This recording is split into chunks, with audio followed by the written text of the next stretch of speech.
प्रिय प्रतियोगी, मैत्री इंस्टीट्यूट की सामान्य अध्ययन की श्रृंखला में आपका स्वागत है। भारतीय राज्य व्यवस्था और संविधान की कक्षा में आज हम लोग अध्याय 11 में भाग 10 या क्लास 10 में चर्चा कर रहे हैं। भारतीय न्यायपालिका की बात करते हुए हम लोग उच्च न्यायालय की बात करेंगे, हाई कोर्ट की बात करेंगे। हाई कोर्ट के बारे में निम्न बिंदुओं पर चर्चा होगी। सबसे पहले उच्च न्यायालय पर थोड़ी चर्चा, उसके बाद उच्च न्यायालय की स्थापना पर बात करेंगे हम लोग, और तत्पश्चात उच्च न्यायालय का गठन, न्यायाधीशों की अर्हताएं और न्यायाधीशों की नियुक्ति। इन 5 बिंदुओं पर इस कक्षा में हम लोग चर्चा करेंगे। तो आइए इन 5 बिंदुओं पर जानकारी प्राप्त करने के लिए तैयार होकर के बात शुरू करते हैं हम लोग उच्च न्यायालय की सामान्य परिचय से। तो उच्च न्यायालय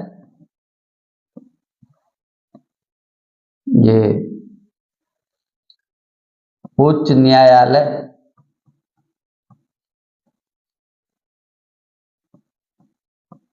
थोड़ा परिचय की बात हो जाए।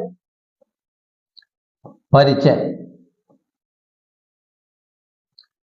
तो उच्च न्यायालय की परिचय की बात करें तो भारत में संविधान के भाग 6 में चलना होगा और वहां अनुच्छेद 214 से लेकर के 232 तक उच्च न्यायालयों का प्रावधान किया गया है। उच्च न्यायालय राज्य का सबसे बड़ा न्यायालय है। तो संविधान के भाग 6 के बात करते हैं कि संविधान के भाग 6 के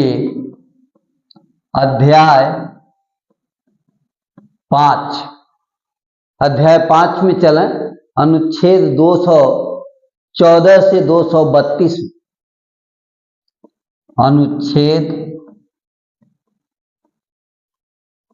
214 से 232 में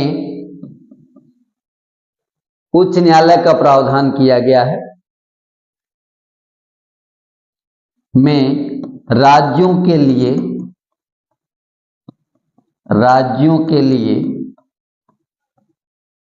उच्च न्यायालय का प्रावधान किया गया है। तो ये पहली बात हुई कि संविधान के भाग 6 में अध्याय 5 और अध्याय 5 में अनुच्छेद 214 से लेकर 232 तक राज्यों के अंदर उच्च न्यायालयों का प्रावधान किया गया है, हाई कोर्ट का प्रावधान किया गया है। भारत में उच्च न्यायालयों की प्रक्रिया सबसे पहले 1862 में शुरू हुई थी। भारत में उच्च न्यायालय के गठन की प्रक्रिया भारत में उच्च न्यायालय के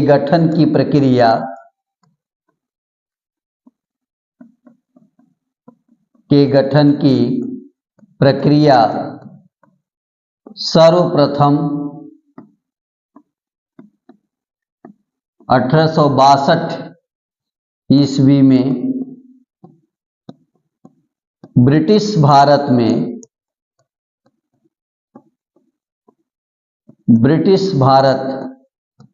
में प्रारंभ की गई थी। 1862 ईस्वी में ब्रिटिश भारत में प्रारंभ की गई।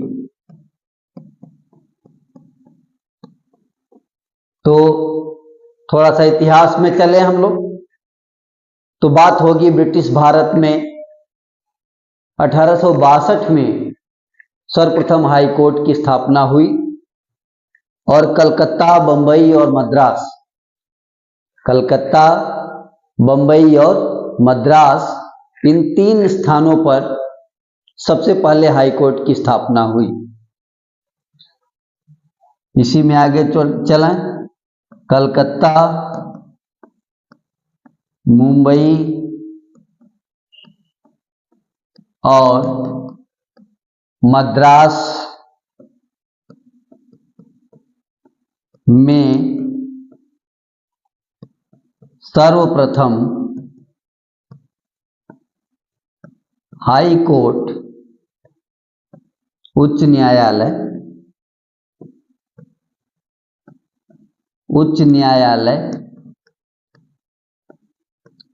स्थापित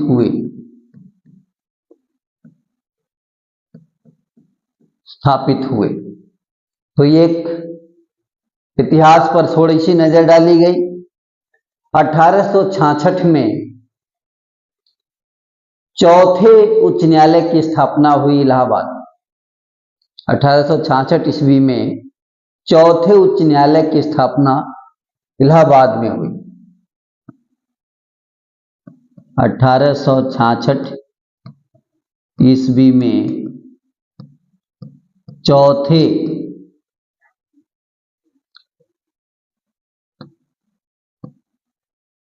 इसको थोड़ा सा लिख ही लें इसे, चौथे उच्च न्यायालय की स्थापना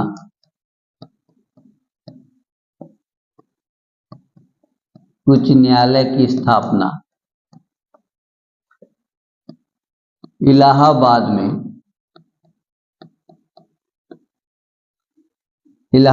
में हुई। आज का प्रयागराज,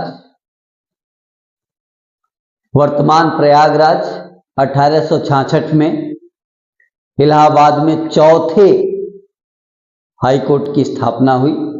तो हम लोगों ने कुछ बात की उच्च न्यायालयों के बारे में। अब आज की पढ़ाई में अगला बिंदु जो है वह है उच्च न्यायालय की स्थापना। तो उच्च न्यायालय की स्थापना, उच्च न्यायालय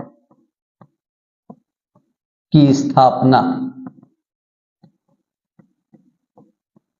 इस्टेब्लिशमेंट ऑफ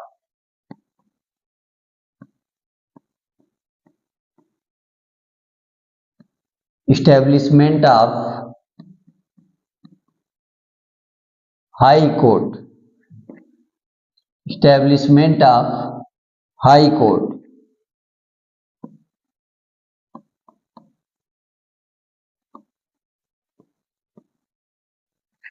तो यह हुआ उच्च न्यायालयों की स्थापना की बात हो रही है, इस्टेब्लिशमेंट ऑफ हाई कोर्ट।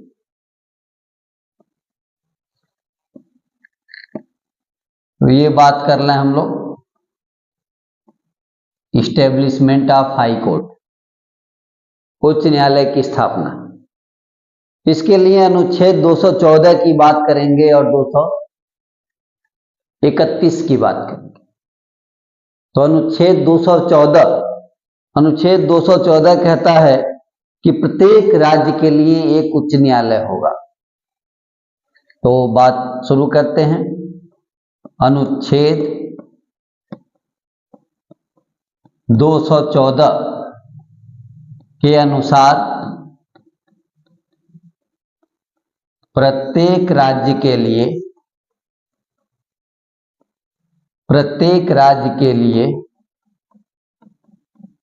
एक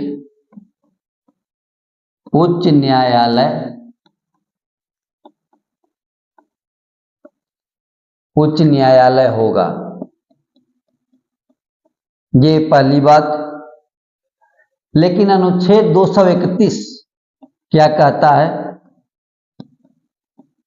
अनुच्छेद 231 कहता है कि एक या अधिक राज्य के लिए या एक या अधिक केंद्र शासित प्रदेश के लिए एक ही कॉमन उच्च न्यायालय हो सकता है। अनुच्छेद 231 के अनुसार संसद विधि द्वारा दो या अधिक के अनुसार संसद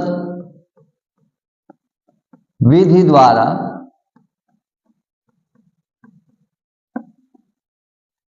एक या अधिक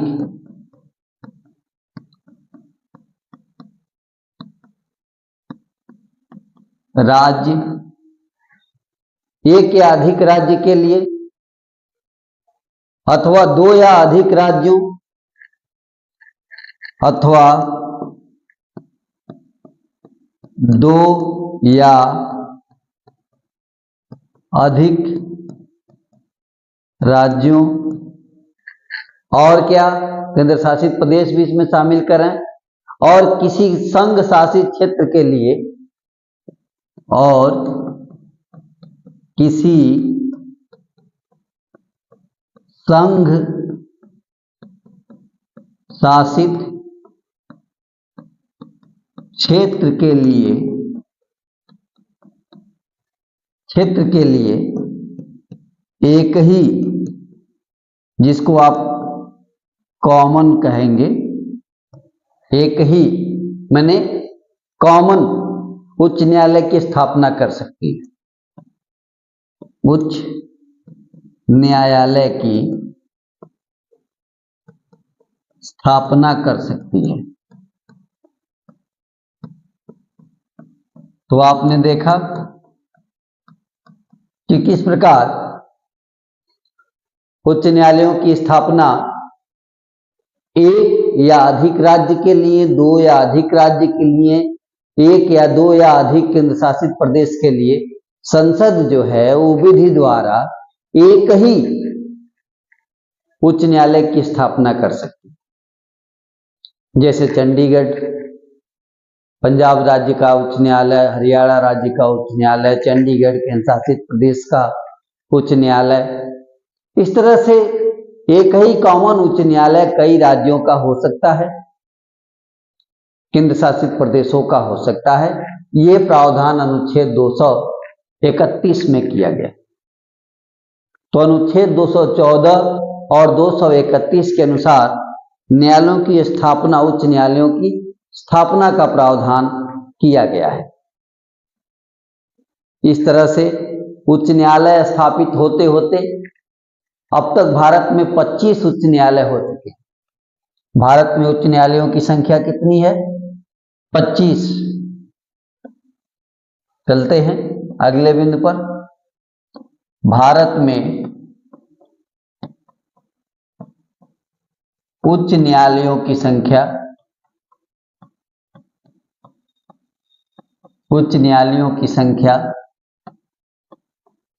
वर्तमान में कितना है? उच्च न्यायालयों की संख्या 25 है। इस तरह से 25 उच्च न्यायालय इस समय भारत में कार्य कर रहे हैं।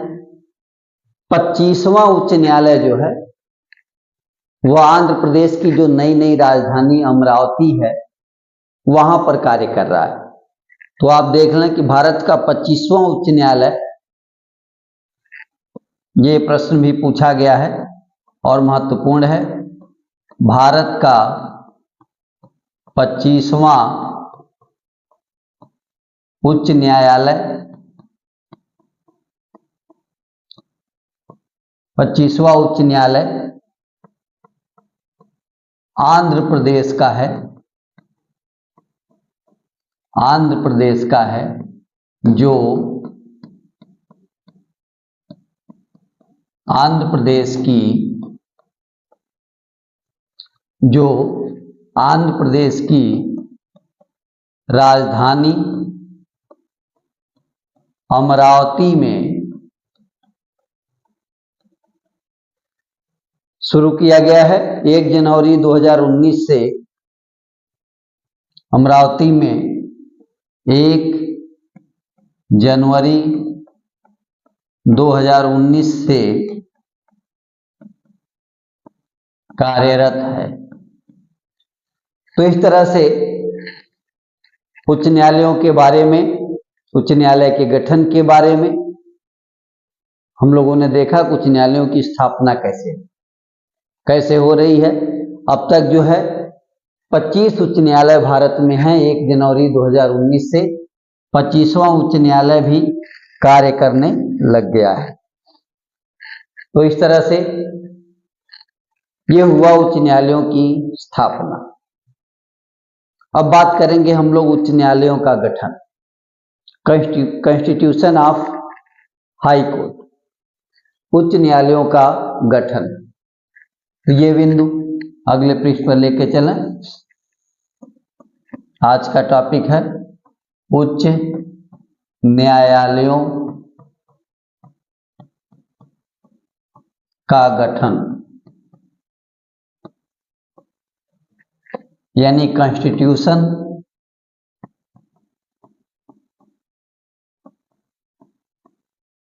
ऑफ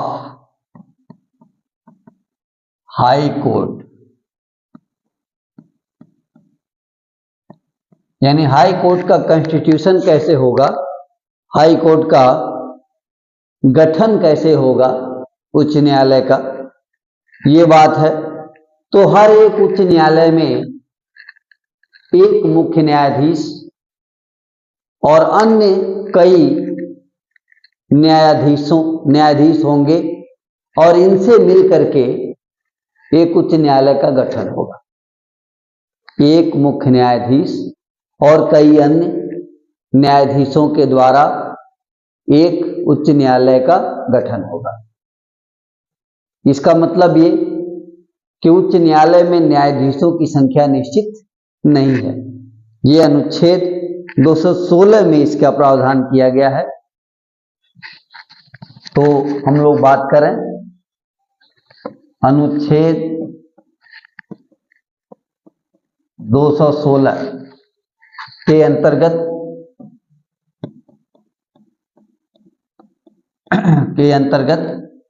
प्रत्येक उच्च न्यायालय में एक मुख्य न्यायाधीश,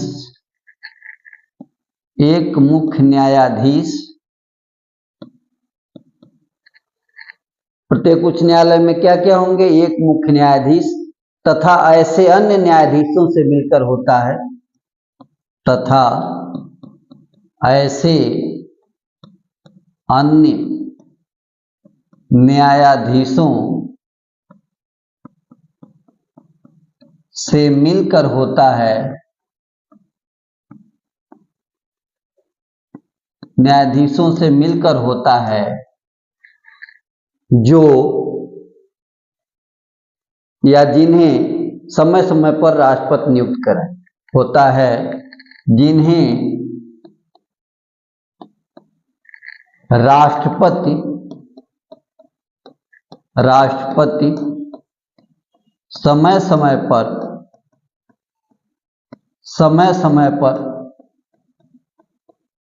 नियुक्त करता है,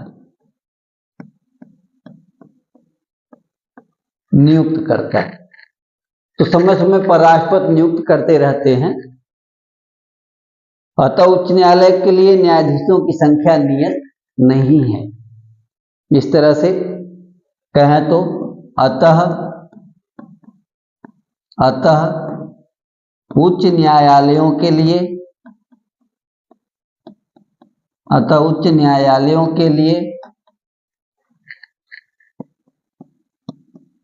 न्यायाधीशों की संख्या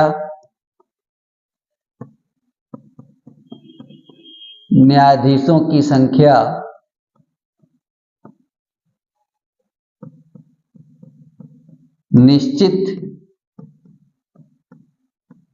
नहीं है। तो कितने न्यायाधीश होंगे एक उच्च न्यायालय में, ये संख्या निर्धारित नहीं है, संविधान इस पर मौन है।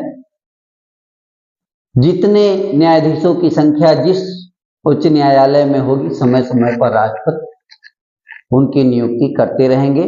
ऐसा प्रावधान अनुच्छेद 216 के अंतर्गत किया गया है।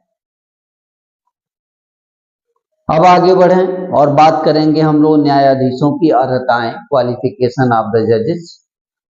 तो अगला जो टॉपिक है आज का वो है न्यायाधीशों की अर्हताएं, क्वालिफिकेशन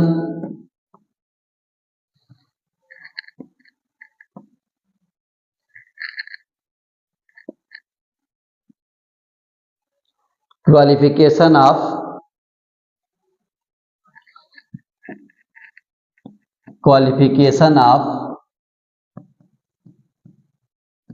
जजेज,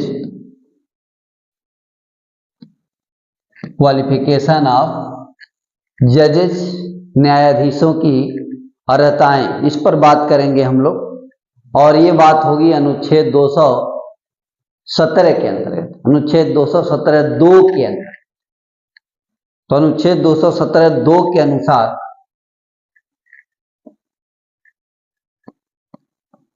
अनुच्छेद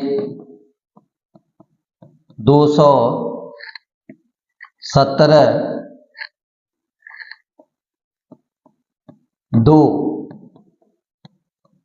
के अनुसार उच्च न्यायालय में क्या होगा? उच्च न्यायालय का न्यायाधीश वही व्यक्ति हो सकता है, उच्च न्यायालय का न्यायाधीश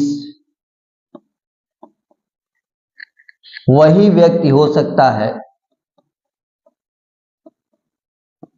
वही व्यक्ति हो सकता है जो भारत का नागरिक हो, भारत का नागरिक हो। ये एक पहली योग्यता। इसके अलावा भारत का नागरिक हो तथा और क्या क्या योग्यता है? भारत राज्य क्षेत्र में कम से कम 10 वर्ष जज के पद पर कार्यरत रहा हो। भारत राज्य क्षेत्र में कम से कम 10 वर्ष तक भारत राज्य क्षेत्र में कम से कम 10 वर्षों तक न्यायिक पद पर, यानी जज के रूप में 10 वर्ष तक न्यायिक पद पर कार्य कर चुका, 10 वर्ष तक न्यायिक पद, जिसको आप जुडिशियल ऑफिसर कह सकते हैं, जुडिशियल ऑफिसर,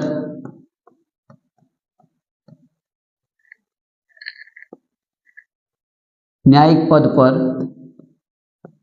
कार्य कर चुका हो, कार्य कर चुका हो अथवा और क्या हो, और क्या होना चाहिए? अथवा एक या अधिक राज्यों के उच्च न्यायालयों में लगातार 10 वर्ष तक, लगातार 10 वर्ष तक, लगातार कम से कम 10 वर्ष तक अधिवक्ता रह चुका हो। यानी एक या अधिक राज्यों के उच्च न्यायालयों में, एक या अधिक राज्यों के उच्च न्यायालयों में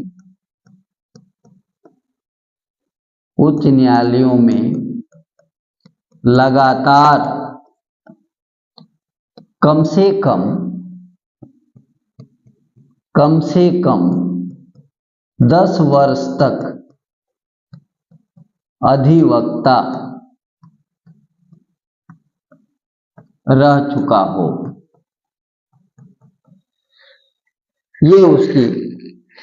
योग्यता है, कम से कम 10 वर्ष तक अधिवक्ता रह चुका हो, ऐसा व्यक्ति उच्च न्यायालय का न्यायाधीश होने की योग्यता रखता है।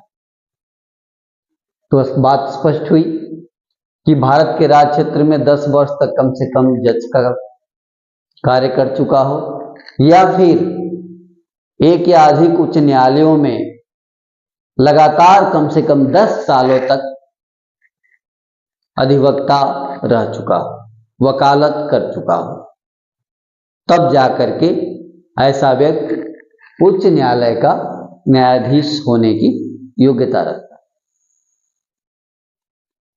अब बात करेंगे न्यायाधीशों की नियुक्ति। अगला बिंदु है क्या? न्यायाधीशों की नियुक्ति। न्यायाधीशों की नियुक्ति, अपॉइंटमेंट ऑफ जजेस, अपॉइंटमेंट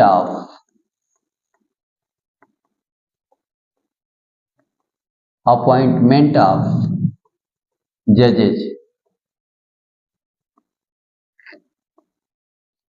ये बात करनी है न्यायाधीशों की नियुक्ति। न्यायाधीशों की नियुक्ति कैसे होनी है?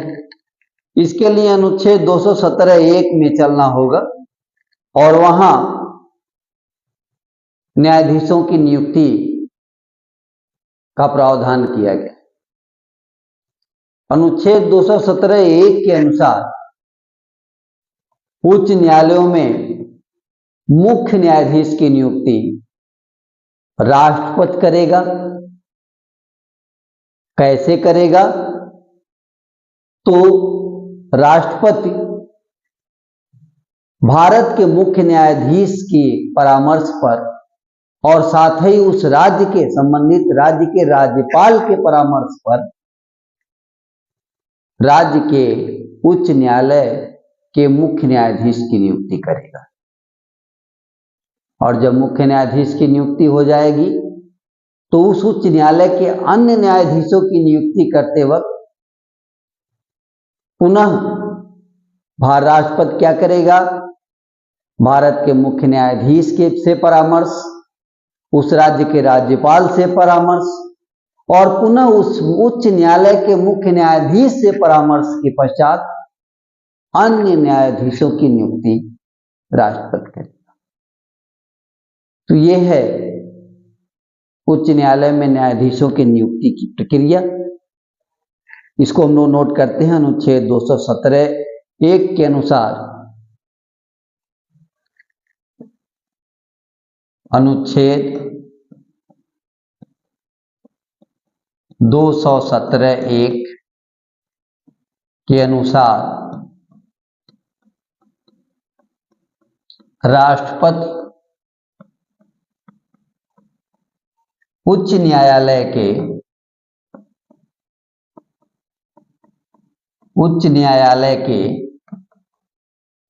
मुख्य न्यायाधीश, उच्च न्यायालय के मुख्य न्यायाधीश की नियुक्ति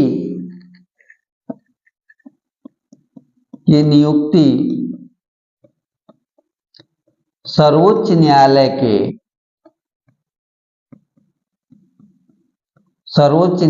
के मुख्य न्यायाधीश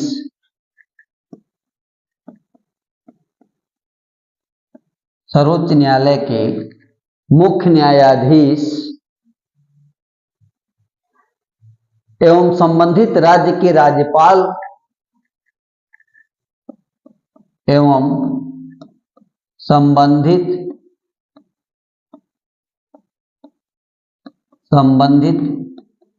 राज्य के राज्यपाल से परामर्श के पश्चात करेगा, परामर्श से करता है। तो देखा आपने कि राज्य के उच्च न्यायालय के मुख्य न्यायाधीश की नियुक्ति हुई। किस प्रकार? तो राष्ट्रपति भारत के सर्वोच्च न्यायालय के मुख्य न्यायाधीश और संबंधित राज्य के राज्यपाल से परामर्श लेकर करेगा। अब ये नियुक्ति जब हो जाएगी तो अन्य न्यायाधीशों की नियुक्ति, आगे बढ़ें, और अन्य न्यायाधीशों की नियुक्ति, अन्य न्यायाधीशों की नियुक्ति राष्ट्रपति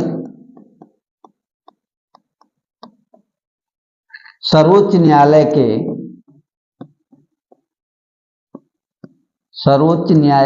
के मुख्य न्यायाधीश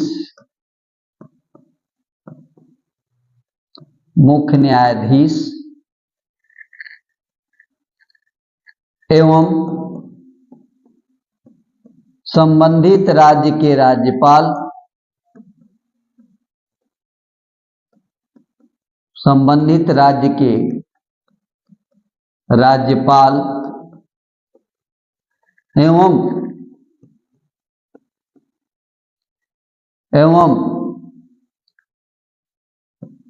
उच्च न्यायालय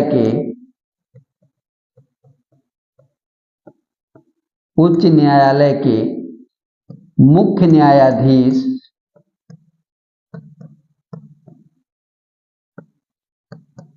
के परामर्श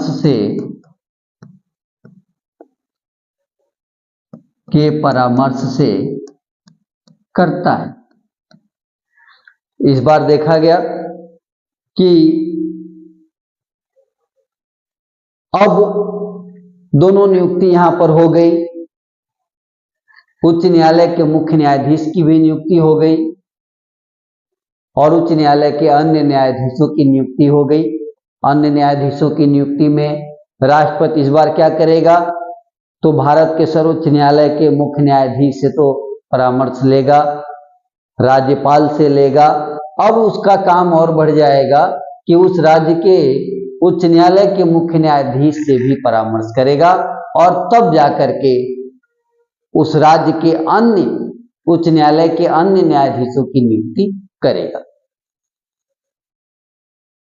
यहां एक महत्वपूर्ण प्रश्न पर चर्चा करना जरूरी है,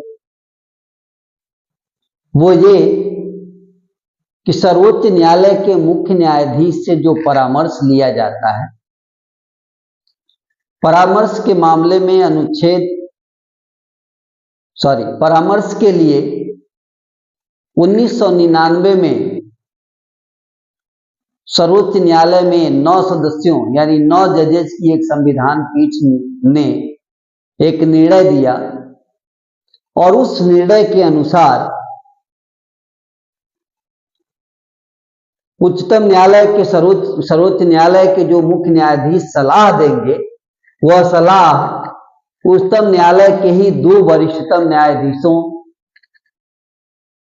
के साथ परामर्श करके ही सलाह देंगे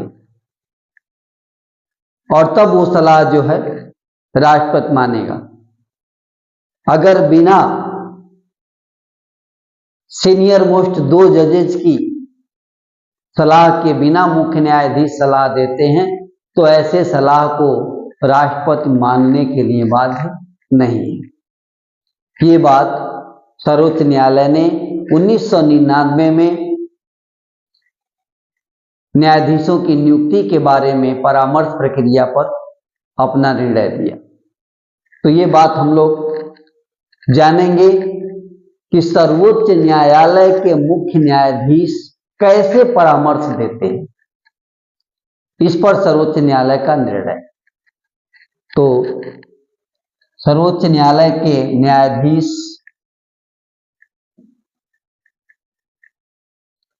सर्वोच्च न्यायालय के मुख्य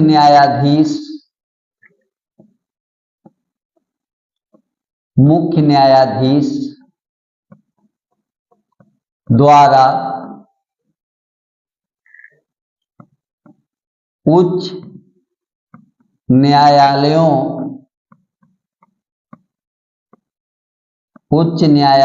के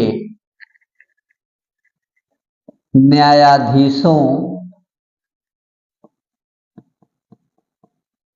की नियुक्ति के मामले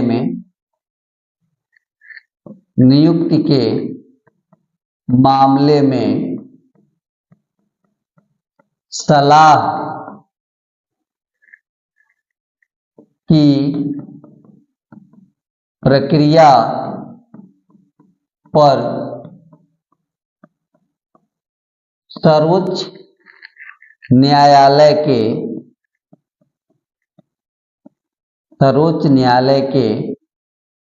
9 न्यायाधीशों की संविधान पीठ द्वारा संविधान पीठ द्वारा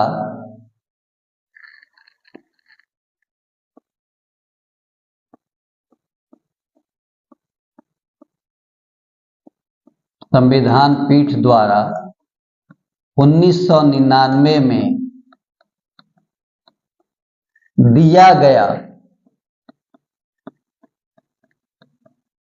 निर्णय। तो ये बात है कि उच्च न्यायालयों के न्यायाधीशों की नियुक्ति के मामले में सर्वोच्च न्यायालय के मुख्य न्यायाधीश जो सलाह देते हैं राष्ट्रपति को, उस सलाह की प्रक्रिया के मामले में सर्वोच्च न्यायालय के ही 9 न्यायाधीशों की एक संविधान पीठ ने अपना निर्णय दिया। और वह निर्णय जो है ये हुआ कि उच्च न्यायालयों के न्यायाधीशों की नियुक्ति के मामले में क्या हुआ, उच्च न्यायालयों के न्यायाधीशों की नियुक्ति के मामले में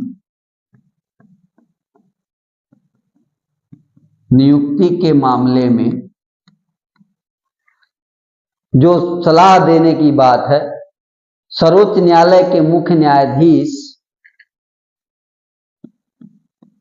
सर्वोच्च न्यायालय के मुख्य न्यायाधीश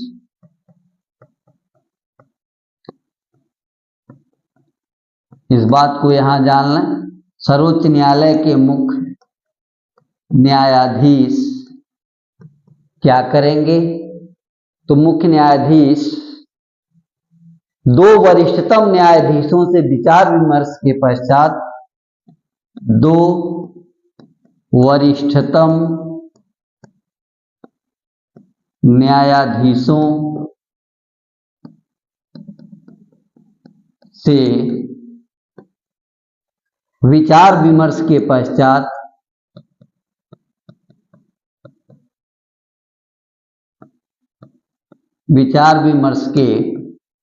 पश्चात क्या करेंगे, सलाह देंगे। पश्चात ही राष्ट्रपति को परामर्श देंगे। पश्चात ही राष्ट्रपति को परामर्श देंगे। तो ये निर्णय सर्वोच्च न्यायालय के 9 न्यायाधीशों ने दिया कि 2 वरिष्ठतम न्यायाधीशों से परामर्श के पश्चात ही, विचार विमर्श के पश्चात ही राष्ट्रपति क्या करेंगे, तो परामर्श देंगे राष्ट्रपति को। मुख्य न्यायाधीश राष्ट्रपति को परामर्श देंगे। ये बात 1999 में क्लियर किया सर्वोच्च न्यायालय के द्वारा। इस प्रकार उच्च न्यायालय के न्यायाधीशों की नियुक्ति जो है की प्रक्रिया पूरी होती है। यहां एक बात और शेष रह जाती है जिस पर हम लोग चर्चा करेंगे कि जब कोई उच्च न्यायालय एक या अधिक राज्यों, 2 या अधिक राज्यों या केंद्र शासित प्रदेशों की अधिकारिता वाला उच्च न्यायालय हो और उस उच्च न्यायालय में न्यायाधीश की नियुक्ति करनी हो तो क्या प्रक्रिया होगी। तो इसके बारे में राष्ट्रपति महोदय पुनः सर्वोच्च न्यायालय के मुख्य न्यायाधीश से परामर्श करेंगे और वह उच्च न्यायालय जितने राज्यों में अपनी अधिकारिता रखता है, क्षेत्राधिकार रखता है, उन सभी राज्यों के राज्यपालों से परामर्श करेंगे।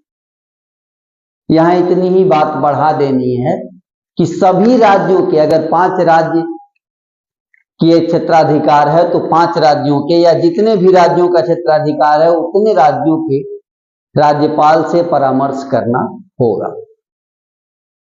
तो इस प्रकार एक बात और रह जाती है कि जब अनुच्छेद 231 के तहत संसद द्वारा, आगे बढ़ते हैं और बात करते हैं कि जब अनुच्छेद 231 के तहत संसद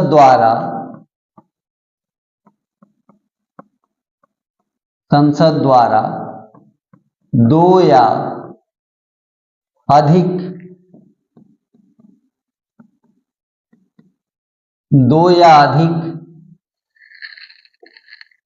राज्यों, 2 या अधिक राज्यों तथा केंद्र शासित प्रदेशों के लिए एक ही उच्च न्यायालय स्थापित किया गया है। प्रदेशों के लिए एक ही मतलब कॉमन उच्च न्यायालय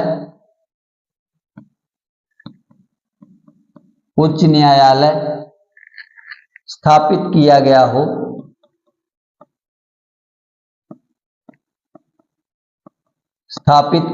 हो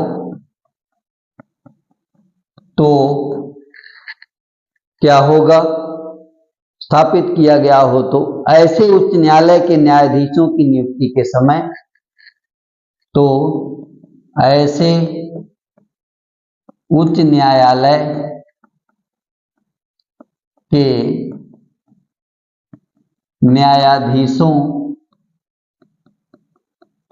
की नियुक्ति के समय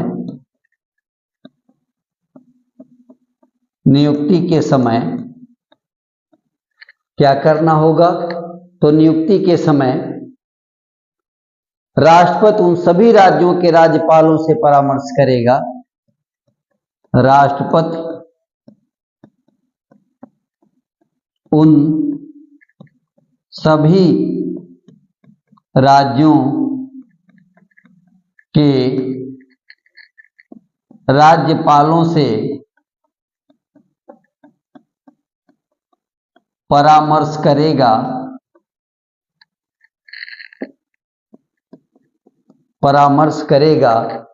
जिन राज्यों में, जिन पर वह उच्च न्यायालय अपनी अधिकारिता का प्रयोग करता है, जिन पर वह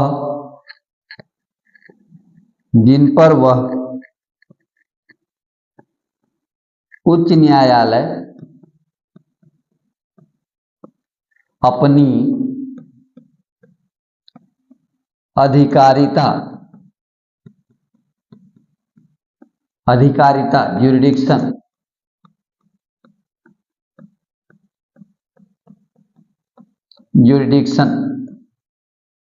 का प्रयोग करता है।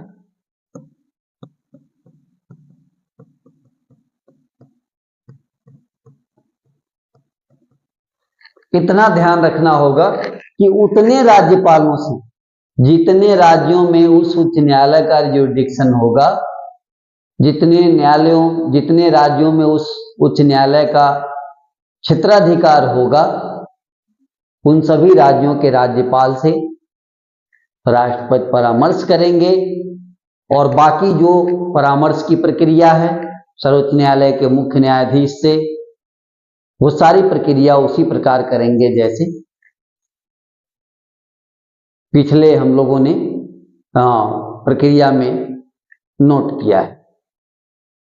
तो इस प्रकार उच्च न्यायालयों में न्यायाधीशों की नियुक्ति की यह प्रक्रिया है। आज हम लोगों ने इतने बिंदु निर्धारित किए थे, आइए उन बिंदुओं को दोबारा से देख लें और आज की कक्षा को समाप्त करें। आज उच्च न्यायालय के बारे में पढ़ते हुए उच्च न्यायालय की स्थापना, गठन, न्यायाधीशों की अर्हताएं और न्यायाधीशों की नियुक्ति, इन सब के बारे में हमें अध्ययन करना था। तो बात हम लोग न्यायाधीशों उच्च न्यायालय के परिचय से शुरू करेंगे और ये बात शुरू करेंगे संविधान के भाग 6 अध्याय 5 और अनुच्छेद 214 से 232। इसके अंतर्गत राज्य में उच्च न्यायालय का प्रावधान किया गया है। किसी राज्य में उच्च न्यायालय का प्रावधान कैसे है? संविधान के भाग 6 अध्याय 5 अनुच्छेद 214 से 232 के अंतर्गत। इसी में एक बिंदु कि उच्च न्यायालयों के गठन की प्रक्रिया सबसे पहले 1862 में ब्रिटिश भारत में प्रारंभ की गई थी और उस समय कलकत्ता, मुंबई और मद्रास 3 स्थानों पर सबसे पहले उच्च न्यायालयों की स्थापना की। 1866 में चौथा उच्च न्यायालय इलाहाबाद में, वर्तमान प्रयागराज जिसे कहते हैं, इलाहाबाद में चौथे उच्च न्यायालय की स्थापना की। तो ये रहा उच्च न्यायालय के बारे में थोड़ा सा इतिहास। आगे बढ़ते हैं और उच्च न्यायालयों की स्थापना की बात करते हैं, स्टैब्लिशमेंट की बात करते हैं कि उच्च न्यायालयों की स्थापना की बात करेंगे तो अनुच्छेद 214 के अनुसार प्रत्येक राज्य के लिए एक उच्च न्यायालय की स्थापना की बात की गई है। लेकिन अनुच्छेद 231 में कहा गया है कि संसद क्या कर सकती है? संसद विधि द्वारा एक या अधिक राज्य के लिए, 2 या अधिक राज्य के लिए, संघ शासित प्रदेश के लिए, कई राज्यों के लिए एक ही कॉमन उच्च न्यायालय की स्थापना कर सकती है। एक ही उच्च न्यायालय कई राज्यों और केंद्र शासित प्रदेशों के लिए हो सकता है, अनुच्छेद 231 कहता है।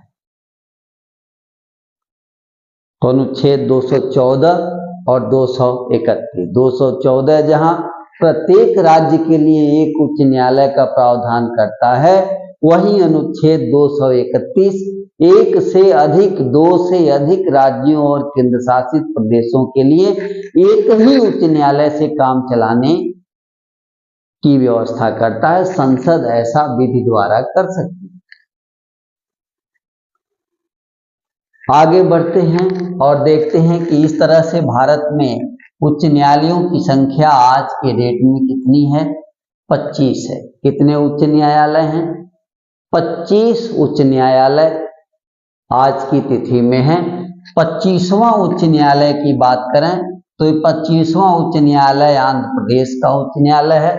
आंध्र प्रदेश की नई राजधानी अमरावती, जहां 1 जनवरी 2019 से भारत का 25वां उच्च न्यायालय कार्य कर रहा है। तो ये हुआ उच्च न्यायालयों की स्थापना। अब बात होगा उच्च न्यायालयों के गठन पर, कॉन्स्टिट्यूशन।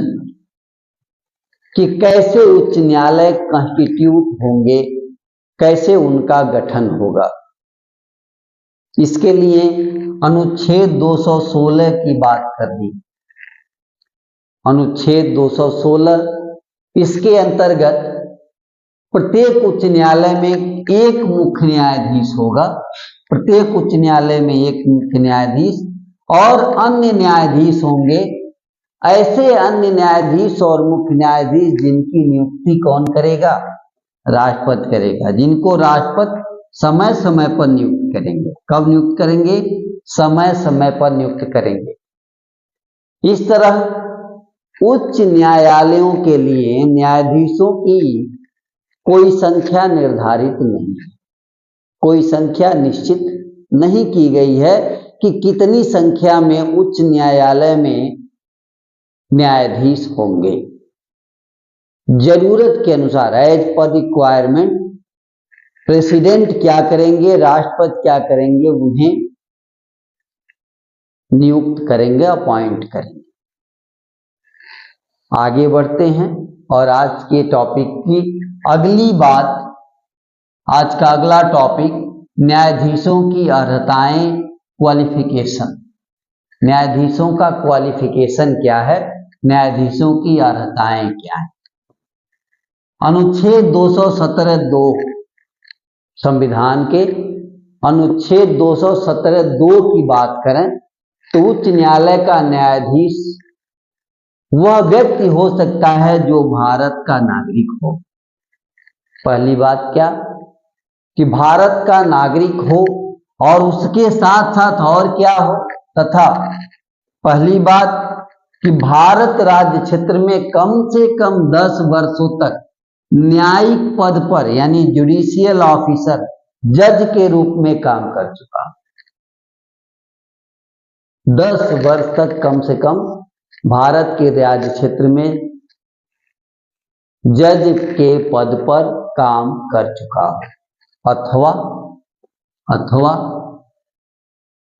अथवा एक या अधिक राज्यों के उच्च न्यायालयों में लगातार कम से कम 10 वर्ष अधिवक्ता रह चुका, यानी 10 वर्ष तक एक या अधिक उच्च न्यायालय में वकालत कर चुका हो। ये है न्यायाधीश होने की अर्हताएं। अब आज के टॉपिक में न्यायाधीशों की नियुक्ति, अपॉइंटमेंट ऑफ जजेस, न्यायाधीशों की नियुक्ति, इस पर बात करेंगे। न्यायाधीशों की नियुक्ति का जो प्रावधान है वो अनुच्छेद 217(1) में किया गया है। अनुच्छेद 217(1) के अनुसार उच्च न्यायालय के मुख्य न्यायाधीश की नियुक्ति, उच्च न्यायालय के मुख्य न्यायाधीश की नियुक्ति सर्वोच्च न्यायालय के मुख्य न्यायाधीश और संबंधित राज्य के राज्यपाल, सर्वोच्च न्यायालय के मुख्य न्यायाधीश संबंधित राज्य के राज्यपाल से परामर्श से करेगा। कौन करेगा? राष्ट्रपति करेगा। राष्ट्रपति सर्वोच्च न्यायालय के मुख्य न्यायाधीश से परामर्श लेगा और उस राज्य के राज्यपाल से परामर्श लेगा, तब जाकर उस राज्य के मुख्य न्यायाधीश उस राज्य के उच्च न्यायालय के मुख्य न्यायाधीश की नियुक्ति करेगा। और अन्य न्यायाधीशों की नियुक्ति कैसे करेगा? तो अन्य न्यायाधीशों की नियुक्ति राष्ट्रपति वैसे ही फिर सर्वोच्च न्यायालय के मुख्य न्यायाधीश से सलाह लेगा, संबंधित राज्य के राज्यपाल से सलाह लेगा और अब उच्च न्यायालय के मुख्य न्यायाधीश से भी परामर्श लेगा। यानी परामर्श प्रक्रिया में अब उच्च न्यायालय के मुख्य न्यायाधीश भी सम्मिलित हो गए। इस प्रकार अन्य न्यायाधीशों की नियुक्ति करेगा राष्ट्रपति। इसके अलावा सर्वोच्च न्यायालय के मुख्य न्यायाधीश